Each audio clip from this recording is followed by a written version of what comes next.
Hi students, welcome to Lucky Naresh Physics channel. I am Naresh Babu, Physics faculty. Students, in previous video we have discussed about reflection of light, mirrors and types of mirrors. There we have discussed about plane mirror. Plane mirror always forms virtual image. How it forms virtual image? Once look at here. So it is a plane mirror whose back side is painted with red color. When object is placed in front of plane mirror, light rays comes from object, strikes the mirror. Okay. After that they reflect back like this. So if you extend these reflected rays back side, they will meet at one point where we will get image of this object here. So here divergent beam of light rays forms virtual image. Look at here, the light rays appears to come from one point. So such type of beam is called divergent beam. In this session, I am going to discuss about terms related to spherical mirrors. Later, I will discuss about rules for ray diagram. Terms related to spherical mirror. Look at here.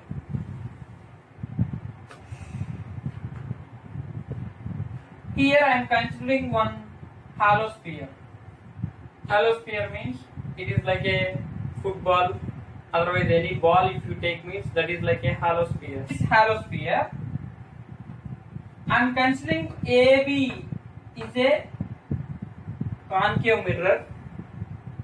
In that, AB means aperture. Aperture means width of the mirror at which reflection of light takes place. Next, P means here pole. The center of spherical mirror is called pole. What is C here? C means center of curvature. What is center of curvature? It is a center of hollow sphere in which spherical mirror is a part. Then what about principal axis? If I draw one imaginary line which is passing through C and P along x-axis, the imaginary line which is passing through center of curvature and pole is called principal axis. Okay. And here the distance between center of curvature and pole is called radius of curvature. The distance between center of curvature and pole is called radius of curvature. When light ray is passing parallel to the principal axis of a spherical mirror, for concave mirror, after reflection it converges at one point. That point is called principal focus. The distance between focus and pole is called focal length. Here, the distance between focus and pole is called focal length. For a convex mirror, if you identify principal focus, how you will get?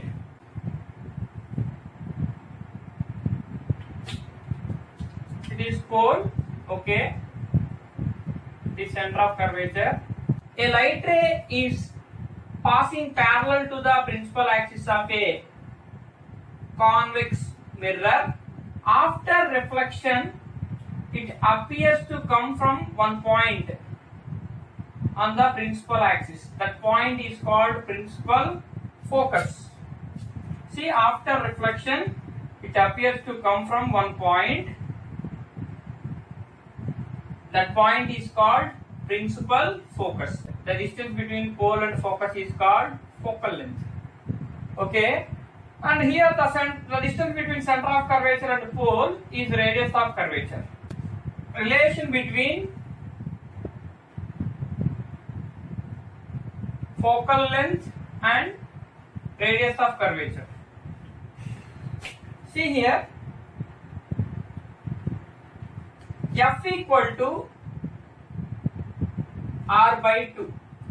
That means focal length is equal to half of the radius of curvature.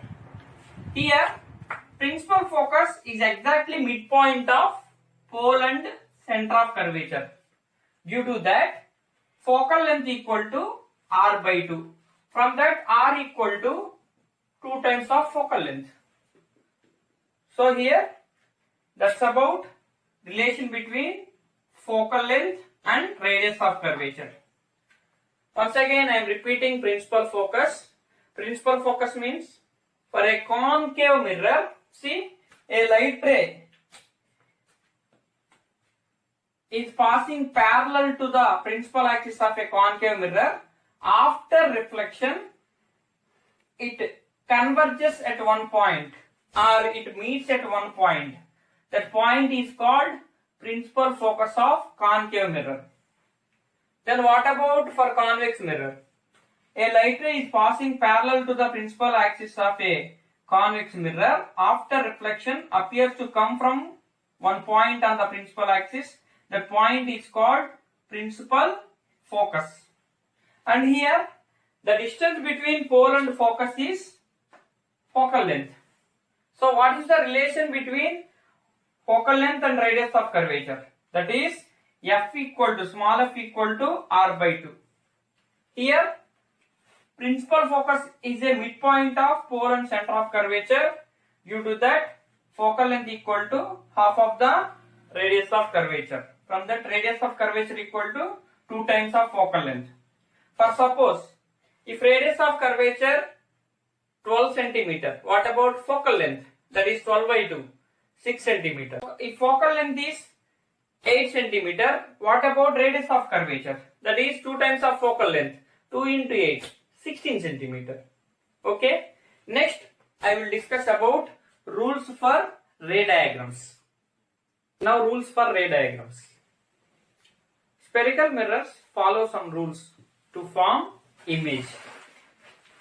Look at here. Rule 1. Here, when a light ray is passing parallel to the principal axis of a concave mirror, after reflection, it will pass through the principal focus. For convex mirror, when a light ray is passing parallel to the principal axis of a convex mirror, after reflection, it appears to come from principal focus. That is rule 1. Rule 2. When light ray is passing through the principal focus of a concave mirror, after reflection, it will go parallel to the principal axis. For convex mirror, when light ray appears to pass through the principal focus of a convex mirror, after reflection, it will go parallel to the principal axis of a convex mirror. Here, if you draw a normal where it meets, for suppose for this convex mirror, if you draw a normal where it meets at center of curvature. So here we can identify angle of incidence and angle of reflection. So here angle of incidence, which is angle between this normal and incident ray, that is angle of incidence, and this one angle between reflected ray and normal is angle of reflection. So if we draw normal, it will meet at center of curvature. For this rule 2, for convex mirror also, if you draw normal where it meets at center of curvature. See, if I draw normal where it meets at center of curvature. If I identify angle of incidence, that is angle between incident ray and normal, here it is angle of incidence, and here the angle between reflected ray and normal is angle of reflection. Now rule 3. When a light ray is passing through the center of curvature of a concave mirror, after reflection, it retraces its path. That means again it reflects back along the same path. Here, for convex mirror, when light ray appears to passing through the center of curvature, after reflection it retraces its path. Okay, then what about rule 4? When light ray incident at pole for a concave mirror, when a light ray is incident at pole, after reflection it follows laws of reflection. Here, if you identify angle of incidence and angle of reflection here, the angle between this principal axis, which is like normal here, so the angle between incident ray and this principal axis along the principal axis normal is there, so the angle between incident ray and this principal axis is angle of incidence, and the angle between this principal axis and this reflected ray is angle of reflection. And here, for convex mirror, when light ray incident at pole, after reflection it follows laws of reflection. Here also we can identify angle of incidence and angle of reflection. So here the angle between incident ray and principal axis is angle of incidence, and the angle between reflected ray and this principal axis is angle of reflection. In next session, I will discuss about image formation by concave mirror and convex mirror. Viewers, thanks for watching my video. Please subscribe. Thank you.